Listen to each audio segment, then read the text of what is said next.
Audience से गुजारिश है, हम और आप एक आइसोलेटेड आइलैंड पर हैं, ऐसा आइलैंड जहां पे हमसे पहले कोई कभी नहीं गया।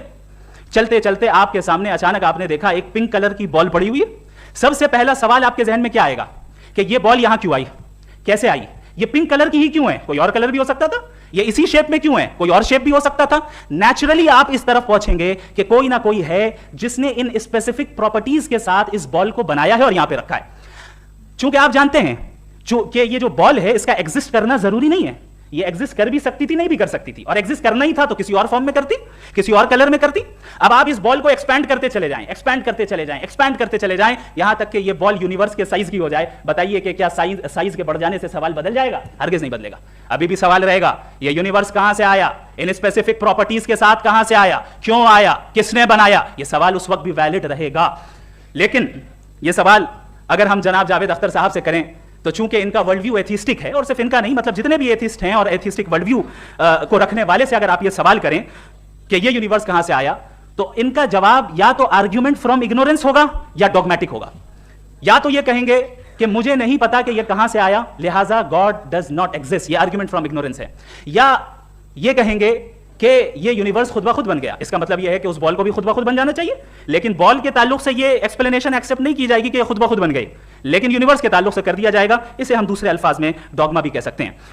दूसरी चीज, हमारे जावेद अख्तर साहब जरूर गॉड ऑफ गैप्स की मिसाल भी जरूर देंगे, और मिसाल देंगे कि पहले जमाने में बिजलियां कड़कती थी तो लोगों ने किसी एक खुदा की तरफ, और बारिश होती थी तो दूसरे खुदा की तरफ मंसूब कर दिया, उनके पास दलील नहीं थी। यह हमारा वर्ल्ड व्यू है ही नहीं, यह हमारा वर्ल्ड व्यू है ही नहीं, क्योंकि नेचुरल फिनोमेना के प्रोसेस की इंटरप्रिटेशन को जान लेने से यह कहां से साबित हो गया कि गॉड एग्जिस्ट नहीं करता है। इस पर मैं इंशाल्लाह अभी आगे बात करूंगा।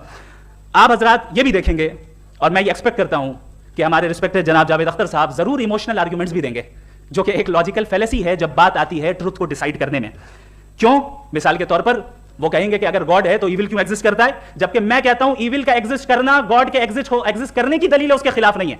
क्योंकि अगर गॉड है तो हम सब उसके सामने अकाउंटेबल हैं, और अगर हम अकाउंटेबल हैं तो अकाउंटेबिलिटी के लिए इविल का मौजूद होना जरूरी है, उसके बगैर हम अकाउंटेबल नहीं हो सकते। और अगर हम अकाउंटेबल नहीं हैं तो हम जनाब जावेद अख्तर साहब से पूछेंगे कि आप बताएं कि फिर सफरिंग इस दुनिया में क्यों है, अगर खुदा नहीं है तो सफरिंग क्यों है, और उन लोगों के जज्बे का क्या जिनके अंदर सफरिंग के बाद इंतकाम लेने का जज्बा पाया जाता है और वो इस दुनिया से ऐसे ही चले गए, क्या उनकी सारी तकलीफें बेकार चली जाएंगी? अब आ जाएं उसी एग्जांपल की तरफ कि बॉल, मुझसे अगर कोई पूछे इस बॉल को किसने बनाया, और या इस एक्सपेंडेड बॉल को किसने बनाया, मैं कहूंगा कि चूंकि ये यूनिवर्स और इस यूनिवर्स की तमाम चीजें कॉन्टिंजेंट हैं। कॉन्टिंजेंट होने का मतलब ये होता है कि जो अपने एग्जिस्टेंस पे किसी के ऊपर डिपेंड करती हो, तो जाहिर है ये यूनिवर्स कॉन्टिंजेंट है। और अगर कोई चीज कॉन्टिंजेंट नहीं है तो मैं रिक्वेस्ट करूंगा कि मुझे दिखा दें कि कौन सी चीज यूनिवर्स में कॉन्टिंजेंट नहीं है, हम भी जरा गौर कर लें और हम भी देख लें। और जब कॉन्टिंजेंट चीजें मौजूद हैं तो फिलोसोफर्स की